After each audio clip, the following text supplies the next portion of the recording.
Have you ever noticed how you can know exactly what you should do and then still not do it? You know you should have the conversation. You know you should start the thing. You know you should stop doom scrolling at midnight like it's your second job. And yet, here you are. Couch, chips, true crime. Here's the promise. By the end of this video, you're going to understand why motivation has nothing to do with willpower, and how to finally get yourself to take action without forcing, pushing, or beating yourself up. And spoiler alert, it's not because you're lazy, and it's definitely not because you're broken. Hi, I'm Coach Jen, and I'm genuinely obsessed with how the human brain works, not in a let's journal about it way. In a why do we self-sabotage when we know better way. What I'm about to teach you completely changed how I show up in my relationships, my work, and honestly, my stress level. And if you're over 40 and tired of feeling like you should be past this by now, this is for you. Here's the truth most people miss. Your feelings are driving the bus of your life, not your circumstances, not your personality, not even your thoughts directly, your feelings. Before you roll your eyes and think this is woo-woo nonsense, stay with me. This is real psychology, and it's the difference between reacting to life and actually directing it. I call this the think, feel, do cycle. It goes like this. First, something happens. That's the fact. Your sister-in-law makes a comment about your outfit. Then your brain adds a thought. She thinks I look terrible. She's judging me. That thought creates a feeling in your body. Embarrassment, anger, that fun little cocktail of both. And that feeling, that's what drives what you do next or don't do. You snap back. You avoid family gatherings. You change your outfit 17 times before the next event. Quick pause. Notice something important here. The fact didn't cause your reaction. Your feeling did. Let me ask you something. If facts caused feelings, wouldn't everyone react the same way to the same situation? But they don't. Same fact, different thoughts, different feelings, different actions. That's not random, that's mind management. When I was younger, I had a pretty rough relationship with my brother. And I was absolutely convinced it was his fault. He'd say something. I'd feel rage level angry. And I'd act like a complete nightmare at family dinners. What I didn't understand back then, he wasn't making me angry. My thoughts about what he said were creating the anger.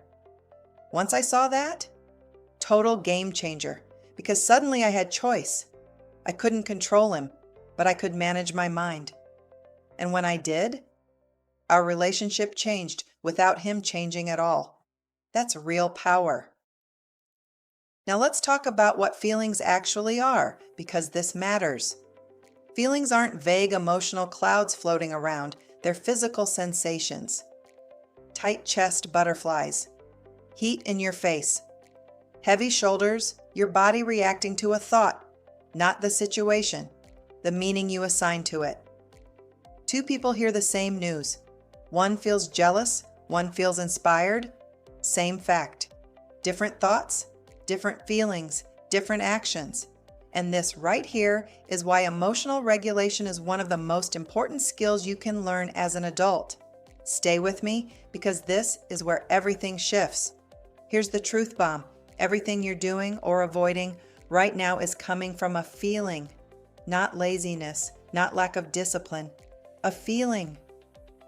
And if this is clicking for you, this is exactly the kind of work we do inside my course. Mindset Mastery, except step by step with tools you can actually use daily. Okay, back to the good stuff.